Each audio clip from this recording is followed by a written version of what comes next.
रूपा एक गरीब परिवार की बेटी थी। संयोग से उसकी शादी अमीर खानदान में हो जाती है।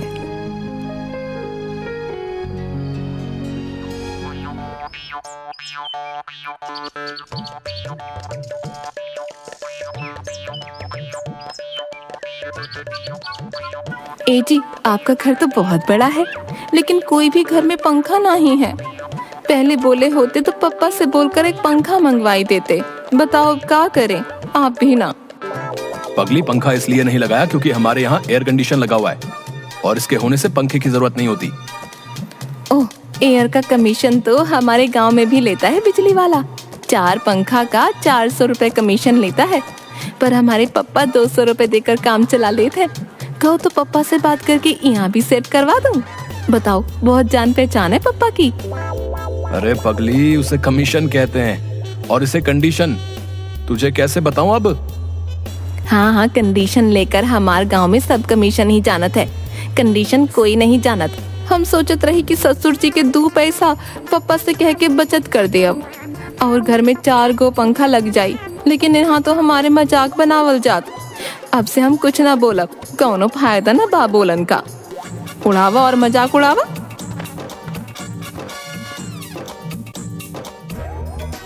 हाय दैया, ये दरवाजा खिड़कियां काहे बंद कर रहे हैं?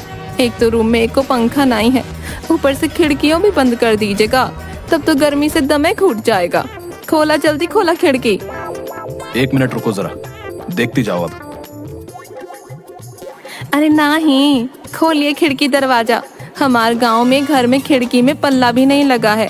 रात में पुरवैया चलत है तो ऐसा लागत है कि हम शिमला में सोए हैं, लेकिन सवेरे जब धूप की रोशनी आवत है तो लागत है कि रात भर में शिमला से बीकानेर पहुंच गए। अब कुछ महसूस हो रहा है? बताओ, कैसा लग रहा है? अरे, ये ठंडा हवा कहाँ से आयल? बर्फ की सिल्ली बाबूजी से मंगाए हैं का?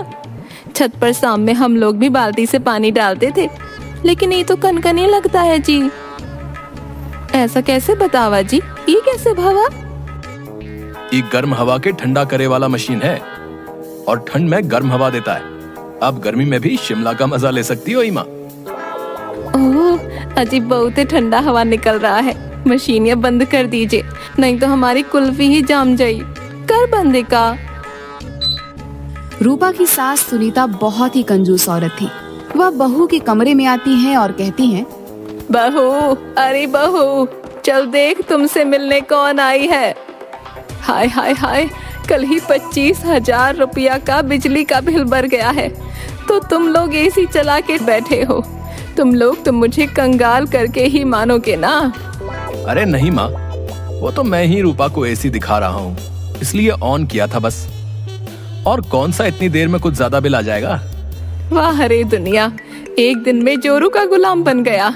चल बहू, ड्राइंग रूम में जल्दी आ, तुझसे मिलने आए हैं खास लोग। चल जल्दी आ जा। ड्राइंग रूम में रूपा की ननद नैना आई हुई थी, जो शादी में बेटा रवि की परीक्षा के कारण नहीं आ पाई थी।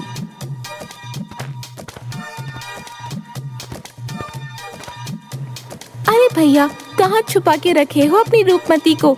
मम्मी के कहने पर भी अभी तक झलक नहीं दिखलाई है। अरे, अभी तक नहीं आई?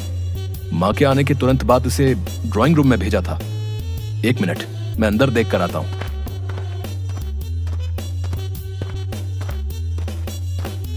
ए जी, इधर आओ ना, एक बात पूछनी है आपसे।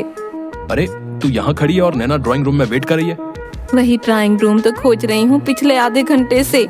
एक यहीं पर तो ड्राइंग लगी हुई है, पर ससुरी रूम कहाँ है यहाँ? आप ही बताओ, मैं क्या करूँ? अरे पगली, ड्राइंग रूम बाहर के कमरे को कहते हैं, जहाँ मेहमान लोग आकर बैठते हैं। अब चल जल्दी, नैना कब से वहाँ बैठी हुई है। हाय दैया, वो तो हमारे गांव में द्वार कहलाता है। चलिए चलते हैं।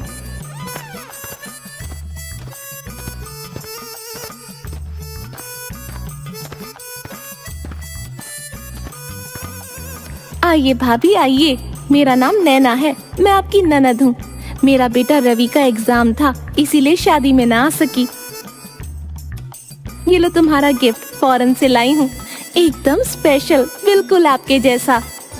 फौरन लाने की क्या जरूरत थी, थोड़ा लेट ही लाती। हम कौन भागे जा रही थी, बताओ तो। अरे पगली, फौरन नहीं, फौरन। मुझे इतनी बुद्धि है कि फौरन और फौरन में अंतर कर सकूं। फौरन सब्जी, दाल, तड़का आदि में पड़ता है और फौरन मतलब जल्दी होता है। अरे पगली, फौरन मतलब विदेश से गिफ्ट लाई है। हे भगवान। रूपा की बातों पर सब हंस पड़ते हैं।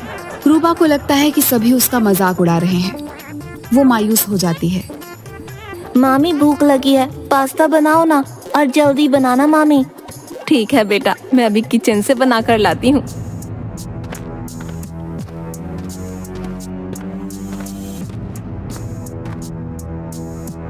पिस्ता को अमीर लोग आजकल पास्ता कहते हैं शायद।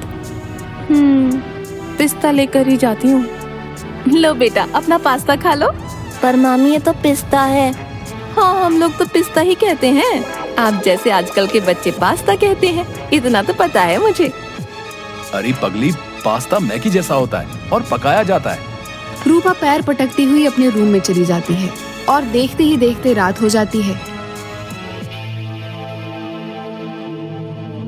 तभी रूपा देर रात बाथरूम जाने के लिए उठती है। उसी समय नैना कान में ब्लूटूथ हेडफोन लगाए हुए गाना सुन रही थी और लॉन में टहल रही थी। बीच बीच में वो गाने की रिदम पर थिरक भी रही थी। रूपा की नजर जब लॉन में थिरकते हुए नैना पर गई तो उसे लगा कि नैना को मिर्गी आई है और वो दौड़ के जाकर ससुर जी वाला जूता ले आई और नैना को सुंघाने लगती है। जूता की बदबू से नैना बेहोश हो जाती है। कुछ देर बाद होश आने पर नैना कहती है, भाभी, ये सब क्या किया आपने? आपने मुझे जूते क्या सुंघाए? आप लॉन में उछल कूद कर रही थी तो मैं सोची कि आप पर भूत आई हुई है। हम डर गए, लेकिन अगले ही पल याद आया कि मिर्गी का दौड़ा भी ऐसे ही पड़ता है, इसीलिए पापा वाला जूता मैंने लाकर आपको सुंघा दिया। वो मैं वायरलेस ईयरफोन पर माइकल जैक्सन का गाना सुन रही थी। लेकिन आपके पास तो मोबाइल थी ही नहीं और तार भी कान में नहीं लगा था। तभी शोर सुनकर वहाँ पर रोनित आ जाता है और रूपा को कहता है, अरे पगली, ब्लूटूथ से कनेक्टेड होता है मोबाइल और 100 मीटर तक कहीं से भी बिना तार के मोबाइल की आवाज सुन सकते हैं। चल बेटा रवि, यहाँ 2-3 दिन और रह गए तो हॉस्पिटलाइज होना पड़ेगा और पता नहीं क्या क्या खाने को मिलेगा। नाराज क्यों होती हो? वो गांव से आई है, ये सब ना देखा है और ना सुना है। टाइम दो, सब सीख जाएगी। अरे ऐसा कौन सी गांव से आई है? हम सभी गांव से ही हैं, लेकिन कभी भी छोटी ननद को चप्पल या जूते से नहीं मारा कभी। मुझे माफ कर दीजिए, अनजाने में ये सब हो गया। हमें नहीं पता था कि वो नाच रही है। आज के बाद ऐसा नहीं होगा। अनजाने में इतनी बड़ी घोड़ी जैसी हो गई है और अकल नाम की चीज ही नहीं है। छोटे घर से लाई थी कि घर में सभी को इज्जत देगी, सभी को मिला कर चलेगी, लेकिन ये तो ननद को ही पीट रही है। आज ननद को मारा है, कल सास को मारेगी। न जाने और क्या क्या देखना बाकी है। रूपा रोती हुई अपने कमरे में चली जाती है। तभी रोनित सभी से कहता है, चलो अब गुस्सा छोड़ो, आज रात मेरी तरफ से रेस्टोरेंट में डिनर पार्टी होगी। शाम को सभी रेडी होकर रेस्टोरेंट जाते हैं। रोनित रूपा को पहले ही बता देता है कि वहाँ पर किसी भी तरीके की डिस्टरबेंस नहीं होनी चाहिए। सभी लजीज डिनर का आनंद उठाते हैं। तभी रवि कहता है, देखा मम्मा, अब मामी भी मॉडर्न हो गई। हाँ, आज कोई गलती नहीं हुई, बस ऐसे ही वो सब सीख जाएगी।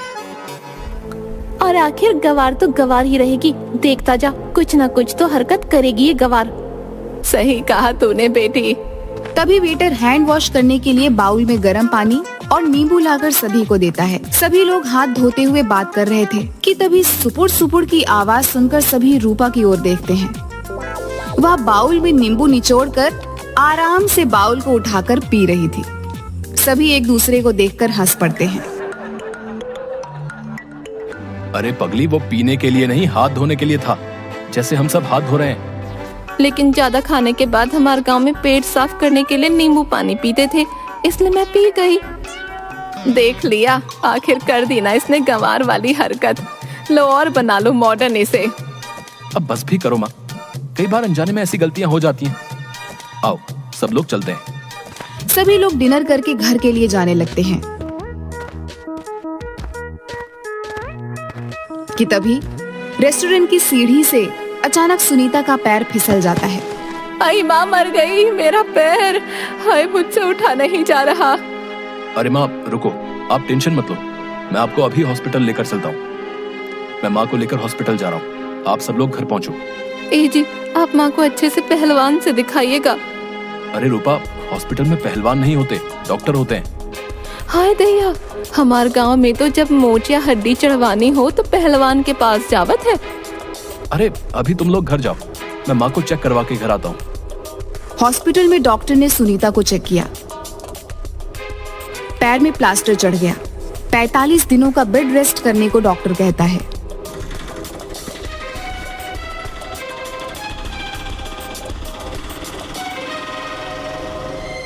उस टाइम रूपा ने सुनीता की जी जान से सेवा की।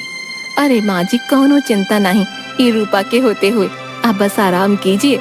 हमें सेवा का मौका मिला है। आपको कौनो भी जरूरत लगे बस हमें आवाज दे देने का, रूपा तुरंत हाजिर हो जावे। यह सब देखकर सुनीता को एहसास होता है कि उसने रूपा के साथ कभी भी अच्छा व्यवहार नहीं किया, हमेशा उसके गंवार होने का मजाक उड़ाया।